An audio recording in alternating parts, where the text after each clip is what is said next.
Sungguh baik bersyukur kepada Tuhan dan bermasmur bagi namamu, Engkau yang maha tinggi. Untuk memberikan kasih setiamu di waktu pagi dan kebenaranmu di waktu malam. Dengan mandolin 10 senar dan dengan gambus, dengan iringan kecapi. Sebab telah kau buat aku bersukacita, ya Tuhan, dengan pekerjaanmu. Karena perbuatan tanganmu aku akan bersorak-sorai. Ayat 13. Orang benar akan bertunas seperti pohon kurma, akan tumbuh subur seperti pohon aras di Libanon. Mereka yang ditanam di bait Tuhan akan bertunas di pelataran Allah. Pada masa tua pun mereka masih berbuah, tetap segar dan bugar, untuk memberitakan bahwa Tuhan itu benar. Dialah gunung batuku dan tidak ada kecurangan padanya. Sedemikian jauh pembacaan firman, yang berbahagia ialah yang membaca, merenungkan, serta melakukan dalam kehidupan sehari-hari. Haleluya. Gimana tadi ibu-ibu senamnya? Segar? Segar nggak ya? Segar ya? Ada yang pegel? Nah, nanti kegiatan saya sih mengusulkan kalau kegiatan senam ini dijadikan rutin begitu sebelum kita ibadah komisi dewasa, supaya kita juga badannya lebih segar, lebih bugar begitu ya. Kalau ya mungkin kita bergerak begitu setiap harinya, bekerja ya, melakukan kegiatan sehari-hari, tapi kalau olahraga sendirian kadang kan nggak, kurang seru dan males gitu ya. Tapi kalau ada temen-temennya bareng-bareng kayak tadi, bisa sambil ketawa-ketawa tuh, seneng ya, ada rasa senengnya. Nah, untuk perenungan kita saya mau awali dengan saya mau cerita tentang saya ngelihat status WhatsApp adik saya. Adik saya kan udah menikah, udah punya anak. Nah, saya lihat, wah adik ini anaknya itu ponakan saya udah mulai sekolah. Sekarang umurnya umur 2,5. Saya terakhir ketemu itu masih kayak ini gas melon, masih 3 kilo, masih kecil gitu. Masih sepago itu waktu itu ya. Waktu baru beres lahiran dibawa ke rumah. Sekarang udah bisa jalan, udah bisa lari-larian, tapi saya lihatnya dari handphone gitu. Dari handphone, dari status-status, sama dari kadang video call gitu. Udah bisa ngomong juga. Jadi ponakan saya ini manggil saya Tulang. Tulang itu artinya paman. Kalau adik dari saudara dari saudara laki-laki dari perempuan itu dipanggilnya Tulang kalau di orang Batak. Bukan tulang sop gitu ya, bukan ya. Tulang itu artinya paman, tapi dari saudara laki-laki dari yang perempuan gitu. Nanti anaknya itu manggil Tulang, gitu, paman. Nah, sekarang coba saya nanya nih, Oma Bonyo, nih, Oma Bonyo, ngelihat cucu-cucunya, itu kerasa nggak pertumbuhannya, atau kerasa nggak, udah tiba-tiba gede aja, atau gimana tuh Oma Bonyo perasaannya tuh? Seneng ya, seneng, tapi kerasa nggak tuh pertumbuhannya? Kerasa ya? Kerasa cepet atau kerasa...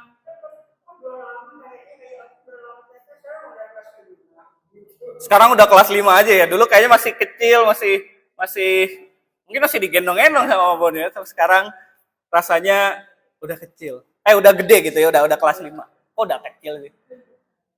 Nah, saya juga ngerasa ya, kalau kita ngelihat diri kita sendiri begitu. Saya pun berefleksi kalau saya nggak percaya nih udah kepala 3 nih beberapa tahun yang lalu nih. Setahun yang lalu udah kepala 3. Padahal kayaknya kalau saya pikir-pikir beberapa tahun yang lalu saya masih bercita-cita mau jadi ninja gitu. Karena nonton kartun Naruto yang cerita tentang ninja, saya masih cita-cita pengen jadi ninja tuh.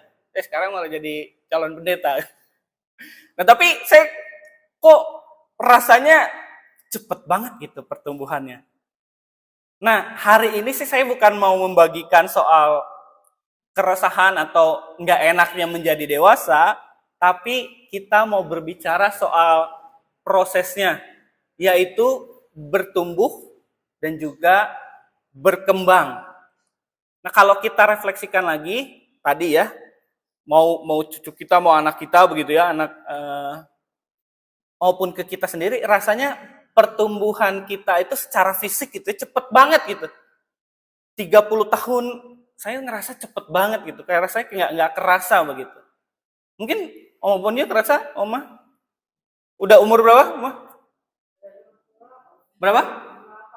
58, kerasa nggak tuh? Apa? 68, kerasa nggak tuh? Jangan-jangan masih kerasa 25 nih. Masih kerasa? Nggak kerasa ya? Nggak kerasa. Bu Janjan, berapa? Kerasa nggak?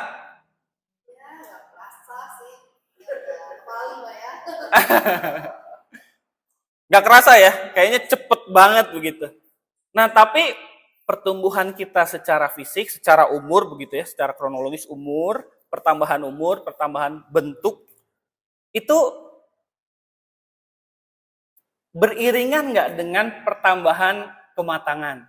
Nah, jadi kita mau berbicara soal bertumbuh dan juga berkembang. Bertumbuh itu berarti kita ada sesuatu yang berubah. Biasanya sesuatu yang berubah ini kalau bertumbuh terlihat secara fisik, begitu ya. Umur bertumbuh gitu ya. Fisik bertumbuh bisa ke atas, bisa juga ke samping ya. Makin tua biasanya makin ke samping, makin ke atas juga ya. Kalau dia masih kecil biasanya makin ke atas dulu.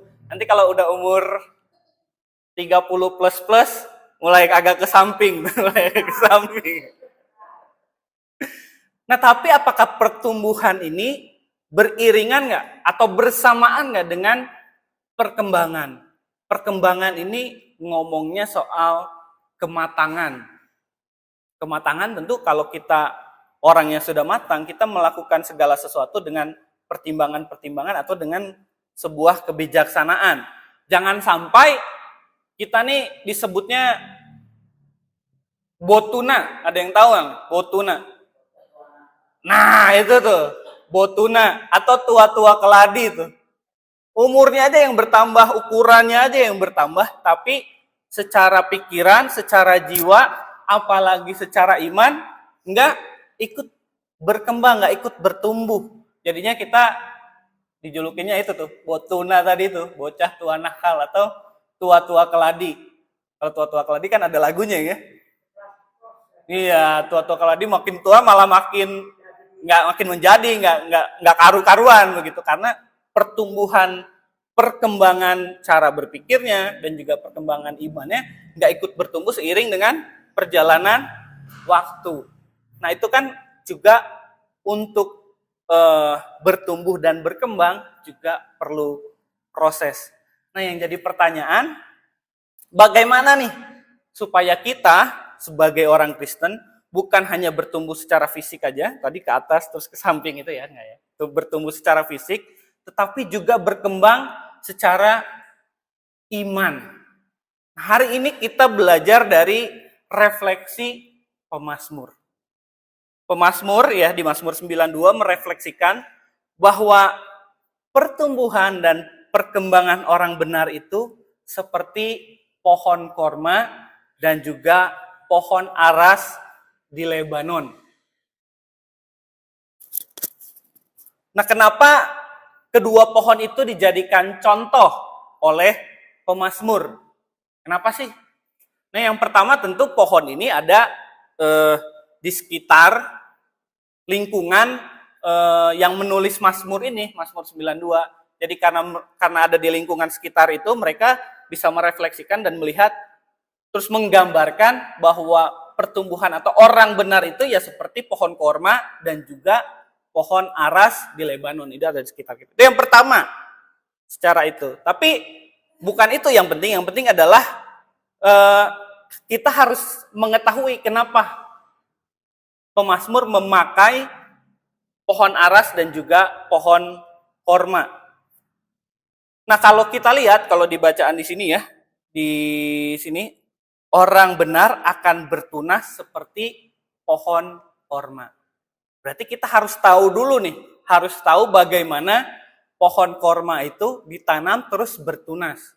Nah, pohon korma itu kalau mau dikembangbiakan atau ditanam begitu ya, dia benihnya itu digali begitu ya, tanah digali, ditaruh cukup dalam 2 meter, terus seudah ditimbunannya itu ditaruh batu-batu.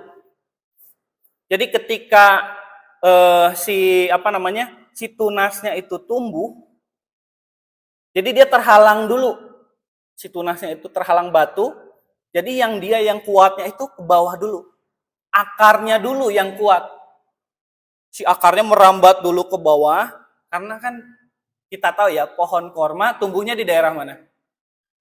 Timur Tengah, banyaknya di padang pasir. Padang pasir kan enggak kayak kita ya, air banyak di mana-mana begitu ya, sumber air begitu. Nah, di padang pasir ini sumber air enggak terlalu banyak, ada hanya di beberapa tempat atau di beberapa titik, sehingga si akar ini harus menerobos dulu ke bawah sehingga dia mencapai kepada sumber air. Jadi si akarnya dulu ini kuat, baru dia tunasnya tumbuh ke atas, tumbuh berproses sampai dia menjadi pohon, badannya atau batangnya itu, batang pohonnya menjadi kuat, lalu bertumbuh dan berbuah. Jadi mengakar menjadi hal penting di sini dalam proses bertunasnya pohon korma. Nah, ini alasan pemazmur menggunakan gambaran pohon korma sebagai orang benar itu bertunas harus seperti pohon korma. Jadi yang penting itu dia mengakar dulu. Mengakar, mencari sumber air. Nah, pertanyaannya kalau kita refleksikan, kita kembalikan ke diri kita, apakah kita sudah mengakar kuat dengan iman Kristen kita? Sudah belum? Apakah kita sudah kuat akarnya nih? Jadi ketika ada cobaan, ya batu-batu itu anggap saja sebagai cobaan hidup, dia bisa diterjang terus tumbuh. Bukannya dihalangi oleh cobaan itu, dia tumbuh. Bahkan tumbuhnya bukan di daerah yang tanahnya mungkin tanah yang baik, seperti tanah yang bagus seperti yang ada di Indonesia, tanah yang subur begitu ya. Gemah ripah lojinawi gitu ya katanya, yang kalau ditanam tinggal di singkong, di tusuk aja begitu udah tumbuh begitu. Tanahnya tidak sesubur di Indonesia. Oleh karena itu dia harus mengakar kuat dulu akarnya. Baru dia bisa bertumbuh sehingga dia bisa menghadapi cuaca-cuaca yang ekstrim, yang berubah. Kalau di padang gurun itu, kalau siang panas, belum lagi ada badai pasir begitu, juga kalau malam itu dingin banget. Jadi perubahan cuaca yang ekstrim mereka bisa bertumbuh. Nah, kalau kita refleksikan lagi ke diri kita, kalau kita belum mengakar kepada sang sumber air di kita itu siapa tuh? Tuhan Yesus. Tuhan Yesus kan pernah bilang ya di Yohanes, akulah sang sumber air yang hidup. Kalau kita belum mengakar dan kuat dan menyambung dengan sang sumber air, jangan-jangan kita selama ini kalau ada hantaman dan cobaan, kitanya jadi kisut tuh, jadi layu, jadi loyo gitu ya. Jangan-jangan kalau kita loyo menghadapi persoalan sehari-hari, kitanya belum mengakar kuat nih. Mengakar kuat dengan sang sumber air. Nah, caranya bagaimana? Ya caranya dengan bergaul dengan Tuhan. Bergaul dengan Tuhan dengan apa? Membaca firman Tuhan, berdoa, dan juga mengikuti kegiatan-kegiatan ibadah yang ada di gereja. Dengan demikian kita bisa bertumbuh dengan melalui firman Tuhan, dan juga secara spiritual kita bisa bertumbuh melalui hubungan relasi dengan Tuhan lebih dekat lagi dengan berdoa. Nah, apakah kita periksa diri kita selama ini? Apakah kita sudah melakukan itu akhir-akhir ini? Kita bisa periksa diri masing-masing. Apakah kita melakukan kegiatan yang, apakah kita selalu berdoa saat teduh? Ininya banyak ya, alatnya banyak ya, bisa dari wasiat, bisa juga dari YouTube GKI begitu ya, yang ada di di YouTube, di GKI Mangga Besar juga ada rekaman-rekaman yang saat ini dilakukan. Ketika kita mendengarkan firman Tuhan, membaca, merenungkan, itu jadi bekal kita, jadi nutrisi, jadi makanan untuk kita, jadi makanan untuk iman kita, supaya kita kuat dalam menghadapi proses atau langkah-langkah kehidupan. Jadi mengalami Tuhan melalui proses ibadah, pembacaan firman, doa, itu nutrisi atau makanan penting bagi pertumbuhan iman kita. Dan sekalipun ada persoalan, ada hal-hal yang mengganggu kita tetap tegak seperti pohon korma tadi, dan juga tidak mudah tumbang. Nah, yang kedua, orang yang benar tumbuh subur seperti pohon aras di Lebanon.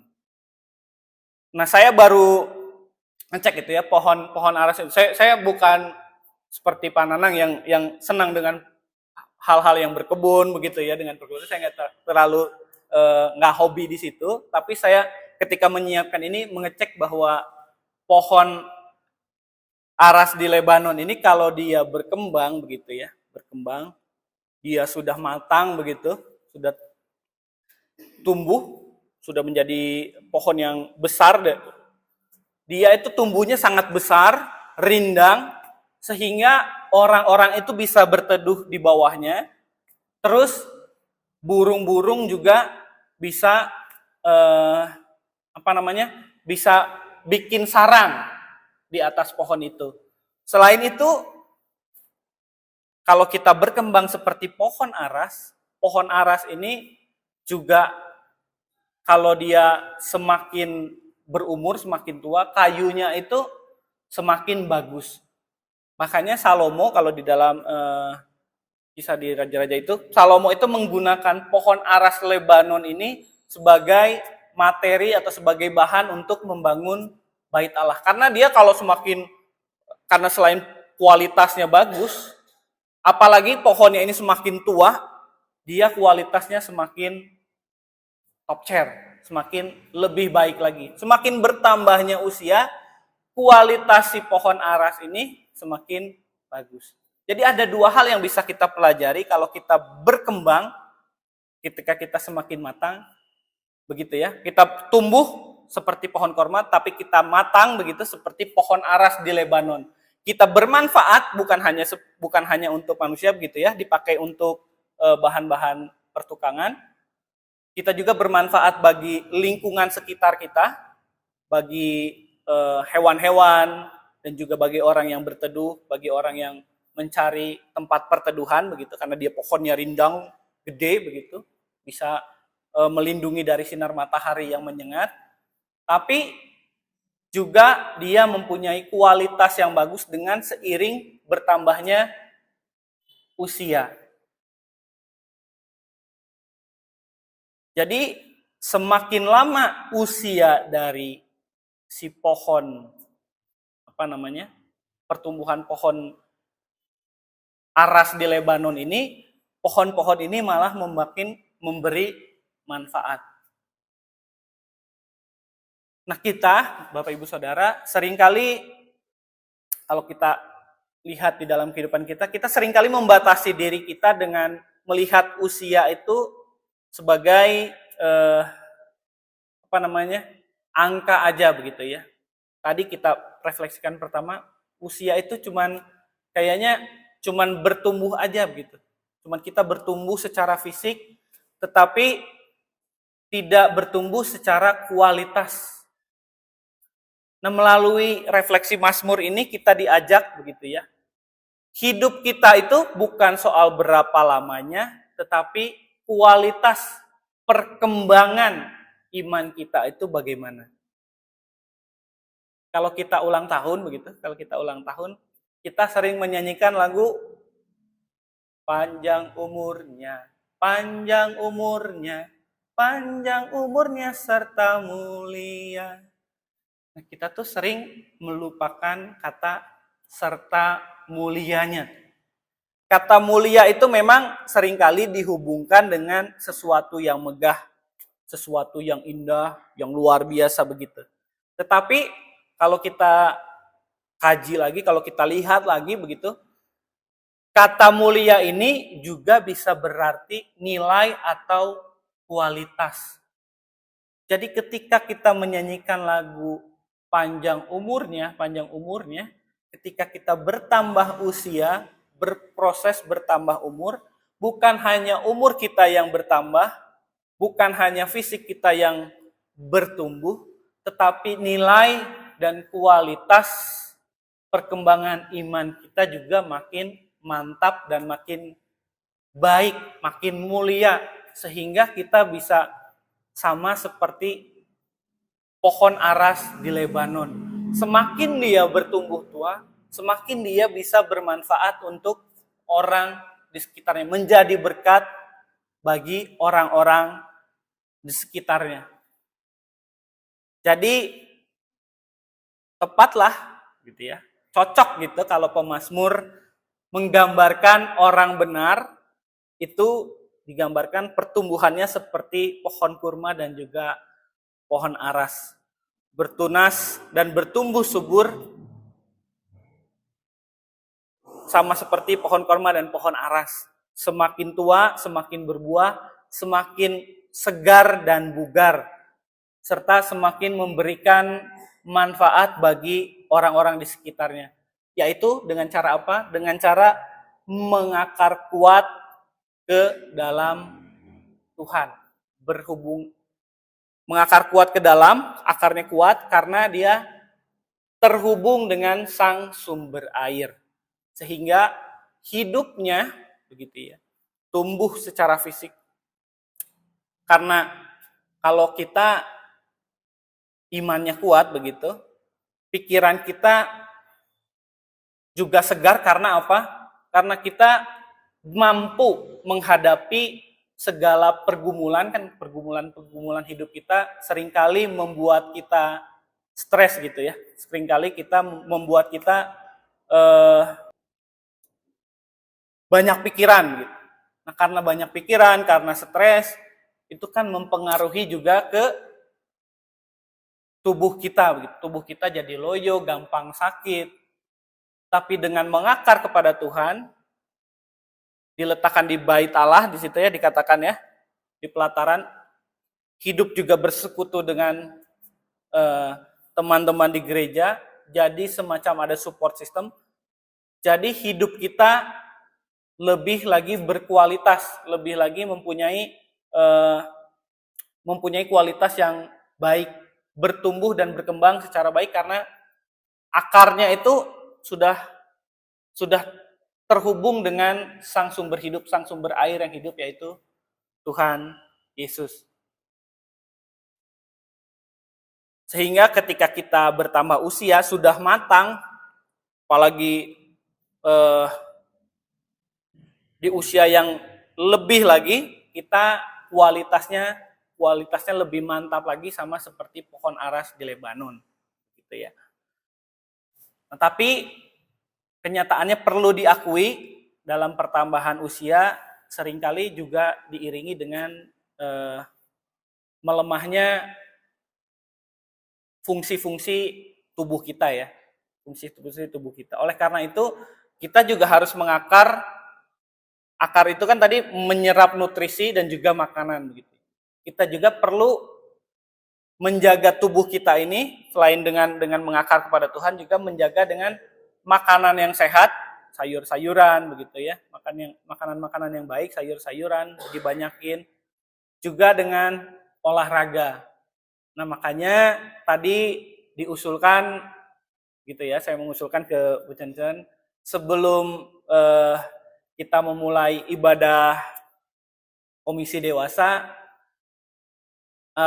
kita rutinkan sebuah kegiatan, yaitu senam yang tadi, senam yang mungkin gerakannya nggak terlalu ini ya, nggak terlalu ruwet dan karena di sini mayoritas juga lansia, gerakannya sederhana, tapi kalau kita lakukan ini secara rutin, setia, kita pasti akan merasakan dampaknya, dampak yang positif bagi tubuh kita. Tubuh kita pasti terasa lebih segar, apalagi kalau ini dilakukan rutin di rumah. Mungkin seminggu 3 kali ya, nanti videonya mungkin bisa dibagikan juga gitu. Di rumah dilakukan, tubuh kita juga sehat, karena tubuh kita yang menopang gitu ya, menopang kehidupan kita, dan juga disertai, dibarengi dengan mengakar kepada Tuhan, jadi kuat secara jasmani, tetapi juga berkualitas secara iman, secara pertumbuhan rohani. Jadi dengan hidup sehat, menjaga kehidupan yang sehat gitu ya, pola hidup sehat, terus mengakar kepada sang air hidup, menyandarkan diri kita kepada firman Tuhan, bersandar terus kepada firman Tuhan, niscaya kita akan bertahan kalau kita konsisten bertumbuh terus melakukan itu setiap hari, disiplin begitu ya, apalagi dengan disiplin yang kuat, niscaya kita akan bisa menghadapi berbagai perubahan di dalam hidup kita. Apapun yang sulit, kalau kita mengakar kepada Tuhan, kepada sang air hidup, menjaga daya tubuh kita, kita bisa menghadapi segala pencobaan. Oleh karena itu, janganlah saya mengajak Bapak Ibu Saudara untuk menjaga kesehatan kita, juga mengakar kepada Tuhan, menjaga kesehatan dengan olahraga, makan makanan yang baik, dan tidak juga lupa menjaga kesehatan rohani kita. Marilah kita memperkaya hidup kita dengan firman Tuhan, mengakar kepada firman Tuhan, dan juga tidak hanya kita diperkaya, tetapi kita mempraktikkan itu di dalam kehidupan kita sehari-hari.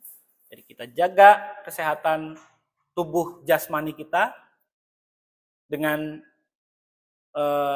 setia, terus konsisten, apalagi kita berdisiplin, dan juga kita berdisiplin juga untuk menjaga kesehatan rohani kita dengan membaca firman Tuhan, berdoa setiap hari. Kiranya ini bisa menguatkan kita sehingga hidup kita berkualitas sama seperti pohon korma dan pohon aras di Lebanon yang semakin tua, hidupnya semakin berkualitas sehingga kita menjadi anak-anak Tuhan yang makin mantap dan makin